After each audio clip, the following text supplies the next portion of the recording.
Hey guys, for those of you that were in the physical tutorial class, this was part of the questions that were remaining for us to complete.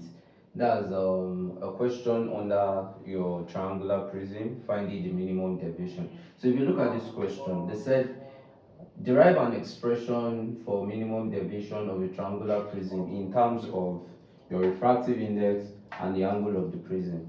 So normally, let's answer that. So normally, you know the formula for your refractive index of a prism is your refractive index is equals to sine A plus your minimum deviation divided by 2, and everything divided by sine of what? Your angle of a prism divided by 2. So it's the same as saying sine I over sine R. But I for a triangular prism is A plus the minimum deviation divided by 2.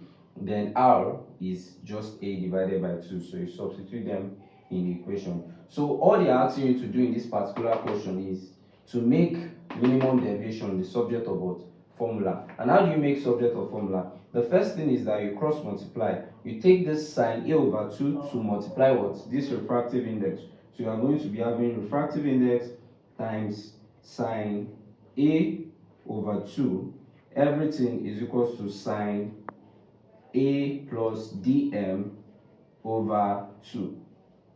Are we following? So the next thing for you to do is to find a way to remove this sign from your right hand side so that a plus dm over 2 will now be alone. And you can do that by, if you take the sign to the other side, it will become sine inverse of your refractive index sine a over 2. Don't forget, you don't have multiplication here because they have joined together now. It's like you having 2 times x becoming 2x. So that's sine inverse this is equals to what? A plus dm over 2. So let's keep moving. So the next thing now, once you have this equation, is to find a way to remove what? These 2. And you repeat the same thing, you cross multiply. So you have what?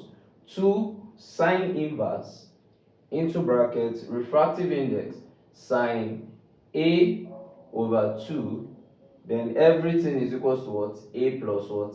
dm. Are we making sense? Then lastly, you make dm subject of formula, meaning you take A to the other side. So it will become, finally, your dm is going to become what? 2 sine inverse of your refractive index sine A over 2, then what? Minus A. So this is how you express your minimum deviation in terms of what? Your refractive index and A. As you can see, you have refractive index in the equation. You also have A appearing twice in the equation.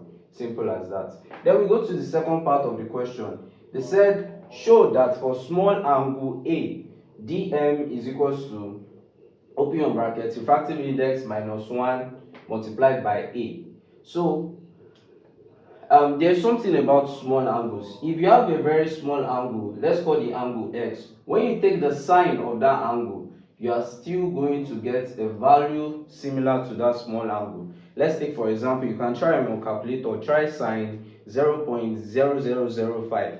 When you input that, you are going to have a value that is small too, like that. So it means sine x will still give you x. And if we are going to apply this for this equation, that means what we are saying is that sine into brackets A plus dm over 2 is going to be equivalent. If it's a small angle, it will be what?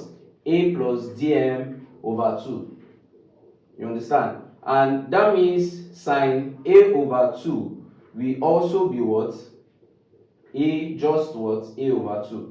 You can see. So if you take these 2 and substitute it back in your equation, that means you have refractive index is equals to what? A plus dm over 2, then divided by what? A over 2. Then you repeat the same process of trying to make what? dm subject of formula. Carry this A over 2 to multiply this refractive index. You have refractive index times what? A over 2 is going to be equal to what? A plus dm over 2. Then to solve both sides, if you carry 2 to multiply this side, you are going to have what? 2 times what? Refractive index A now. These two are multiplied. then over what? 2 is equals to what? A plus what? dm. So this 2 is going to cancel what? This 2. So you are left with what? Refractive index times A is equals to what? A plus dm. Then finally, make dm subject of formula. Put it alone on one side. That's dm. You take A to the other side. It will become what? Refractive index times A minus A. Are we seeing? Then since they have both A in common, that means you can bring A out. So what you'll be left inside the bracket is refractive index minus 1, everything multiplied by what? A. So that's how you solve those two questions. The first one, you made dm subject of formula. Then the second one, you made dm subject of formula, but for when you are using what? A small angle. So that's that for that question. Hope you understand, and if you have any question, drop it in the comment section or send a DM to me personally on the WhatsApp link. Yeah, thank you.